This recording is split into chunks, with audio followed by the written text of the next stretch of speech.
Chairman of the Rural Credit Survey Committee was Professor Gorwala. The chairman of the Rural Credit Survey Committee was Professor Gorwala, and so sometimes it is known as Gorwala Committee. The Gorwala Committee was appointed in the year 1955 to study about the rural credit facilities available in the Indian economy. What are the rural credit facilities available and what improvements are necessary for the Indian context. For that purpose, Gorwala Committee was appointed in the year 1955. Many recommendations were made by the Gorwala Committee to improve the credit facility in the rural area.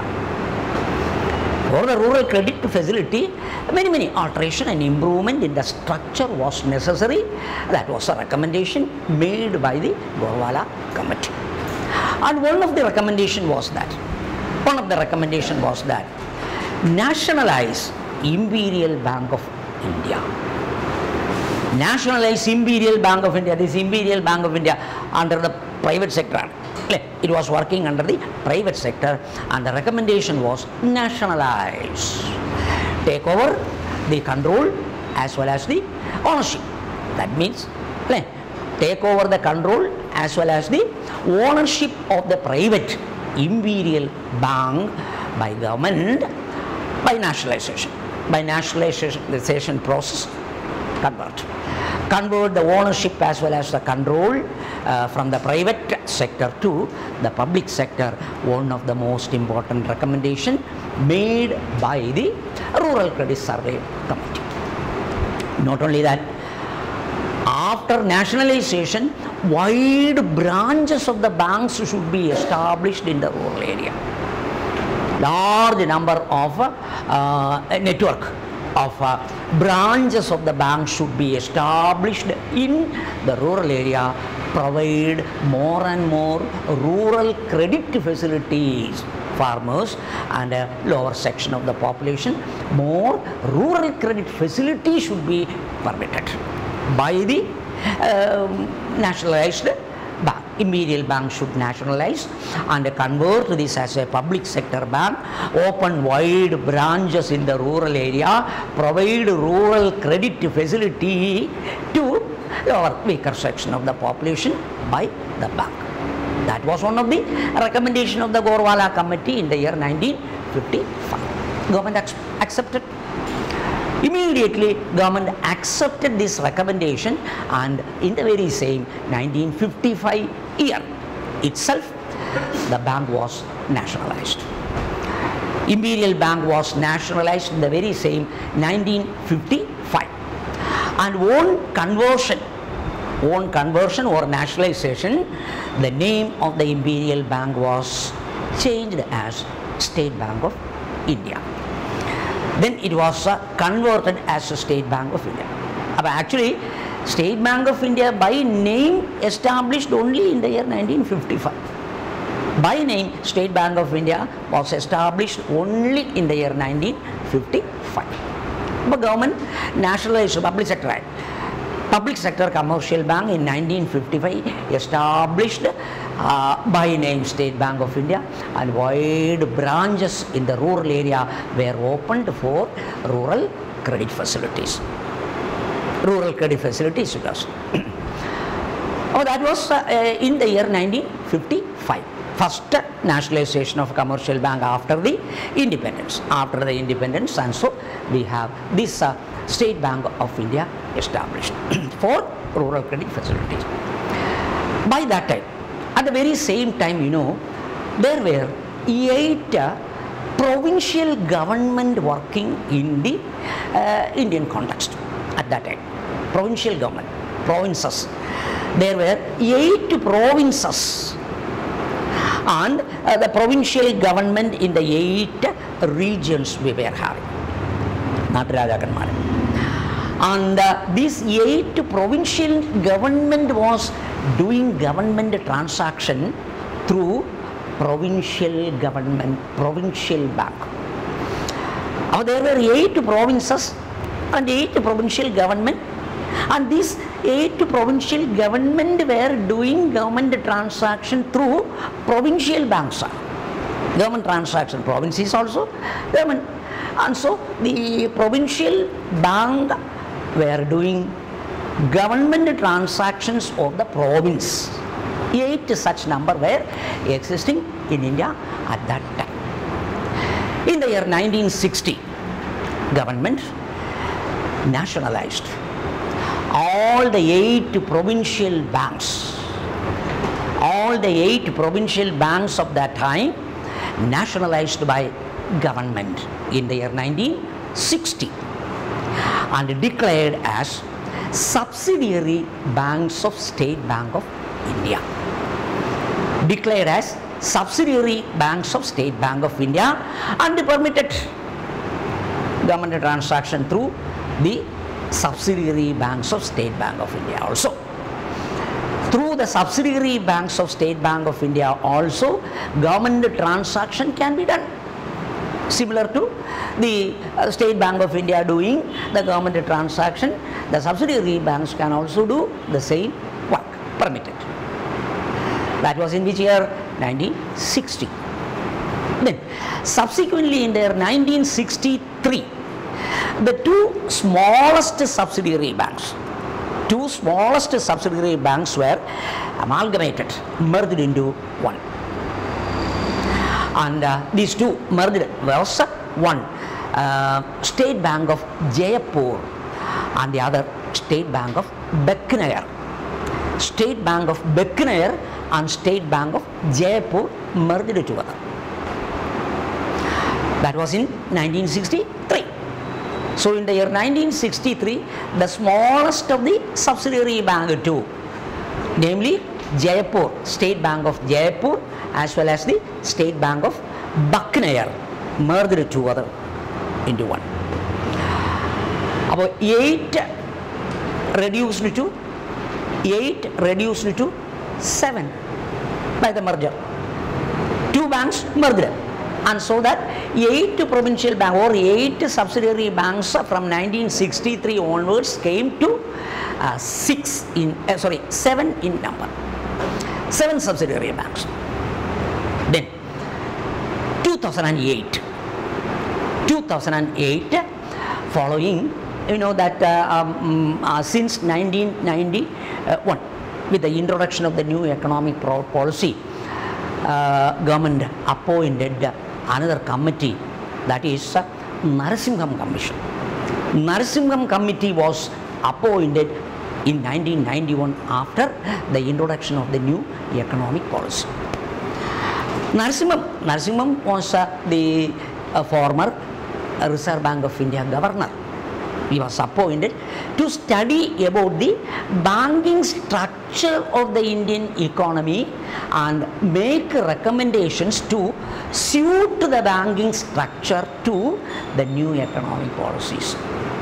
In order to suit with the new economic policy, what changes in the structure of the Indian banking system was essential. To study about that question, Narasimham Commission was appointed. Narasimham Commission, one of the most important commission appointed by the government as well as the Reserve Bank of India together, where you find many recommendations to improve the banking condition in India to suit with the new economic policy. A number of recommendations were made by the commission, Narasimham Commission. Government accepted almost all the recommendations of the Narasimham Commission. One of the recommendations made by the Narasimham Commission is that we want in India big size commercial bank in the private sector, because new economic policy gives more significance to private sector.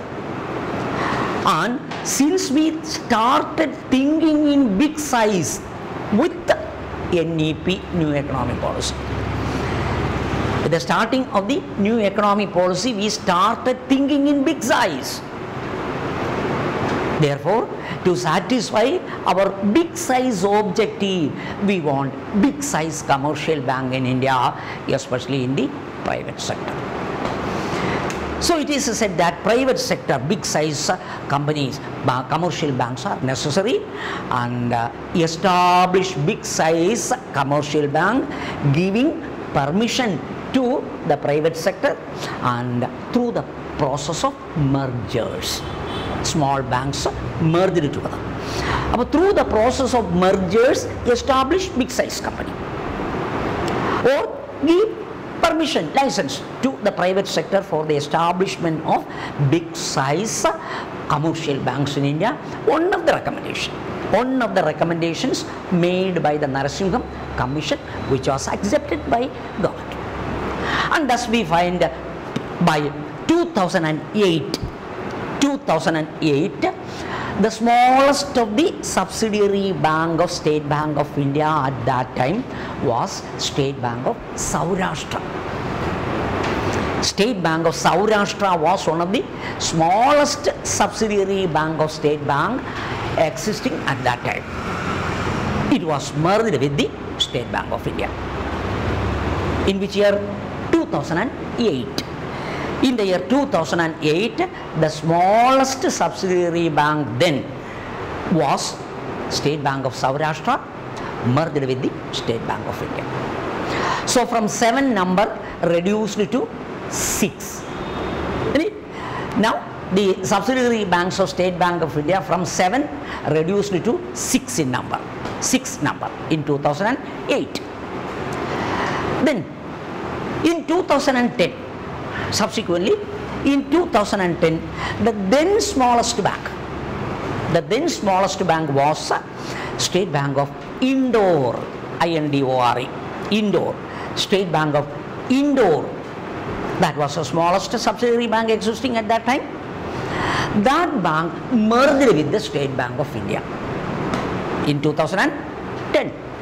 In 2010, the then smallest, namely State Bank of Indore, was also merged with the State Bank of India. So how many now? From 6 it is reduced to 5. So 5 State Bank branches, subsidiary banks were also doing carry on this government transaction similar to the State Bank of India by that time, 2010.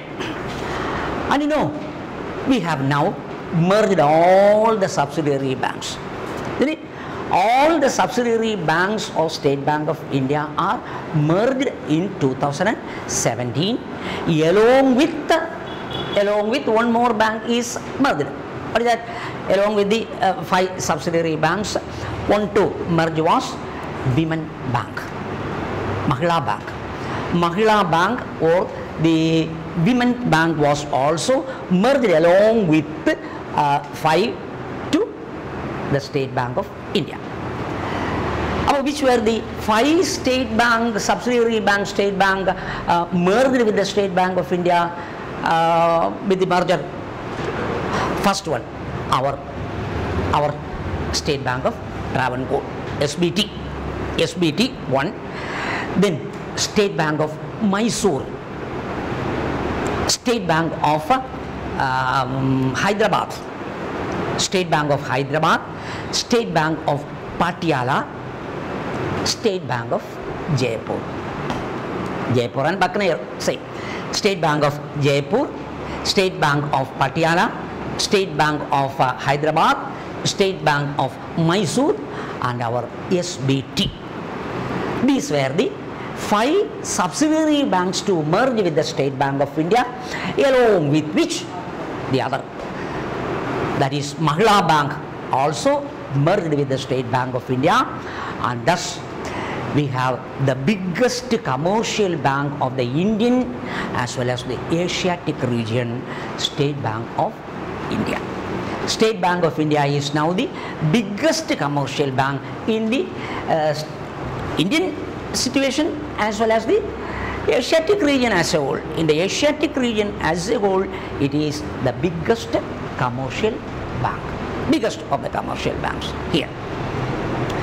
Doing government transaction also. Now, the State Bank is the biggest commercial bank in the region doing government transaction on behalf of the Reserve Bank of India.